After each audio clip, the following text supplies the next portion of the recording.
Maui was born so early, so small, and so seemingly lifeless that his own mother wrapped him in a lock of her hair and threw him into the ocean to die. He didn't die. The sea itself, and his ancestors within it, raised him instead, and by the time he returned to his family as a grown man, he had become the single most important trickster hero in all of Polynesian mythology, a demigod whose feats reshaped the physical world itself.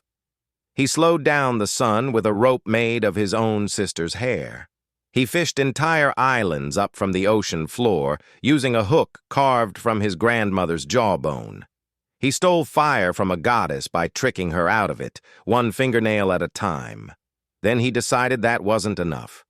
He decided humanity shouldn't have to die at all, and set out to defeat death itself for every single person who would ever be born after him.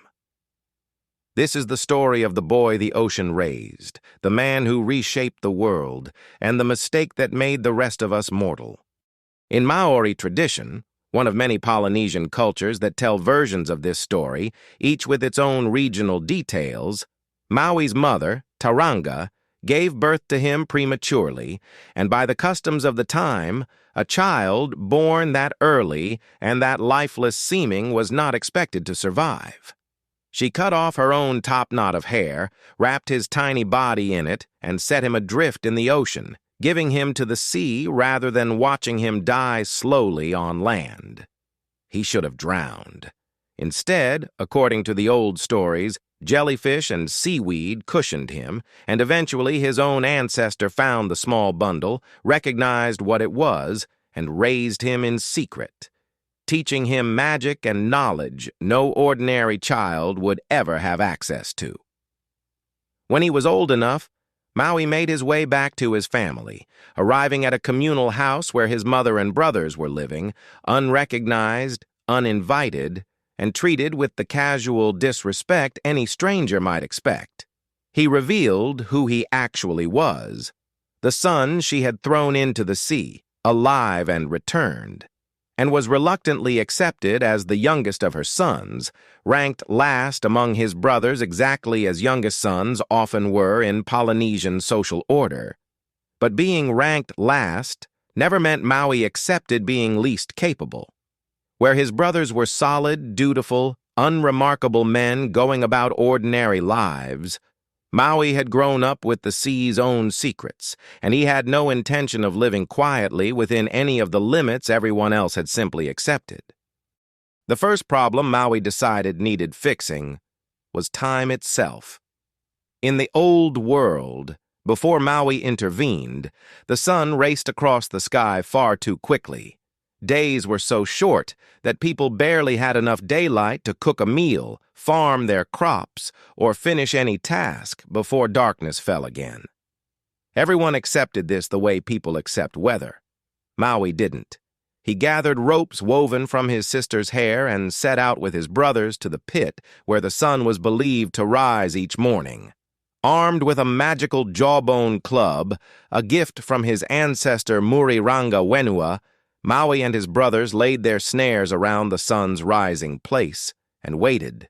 When the sun emerged, they caught it in the ropes, and as it thrashed and burned against its restraints, Maui beat it again and again with the jawbone club, refusing to let go until the sun agreed to move more slowly across the sky from then on. His brothers, terrified, wanted to release the sun the moment it started fighting back. Maui held on. With daylight solved, Maui turned to land itself.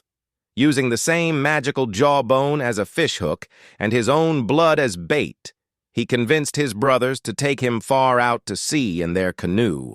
He cast his line down to the ocean floor and felt an impossible weight take the hook. Not a fish, but an entire land mass, resisting as he hauled it up from the depths. He told his brothers not to touch the catch until proper rites had been performed to calm it. They didn't listen, impatient, or simply too excited by what they were pulling up. They began hacking at the surface of the massive fish the moment it broke through the waves.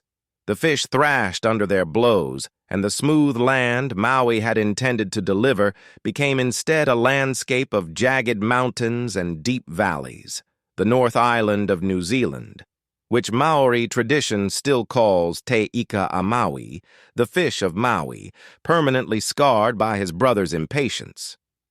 Having reshaped daylight and pulled land itself up from the ocean, Maui set his sights on fire. In the old world, according to Maori tradition, fire had been lost or forgotten entirely, and the only being who still possessed it was Mahuika, an ancestral goddess who kept it burning in her own fingernails and toenails. Maui traveled to her and, rather than asking outright, tricked her, claiming his own fire had gone out and asking for just one flame to carry home. Mahuika, unsuspecting, plucked a burning fingernail and gave it to him.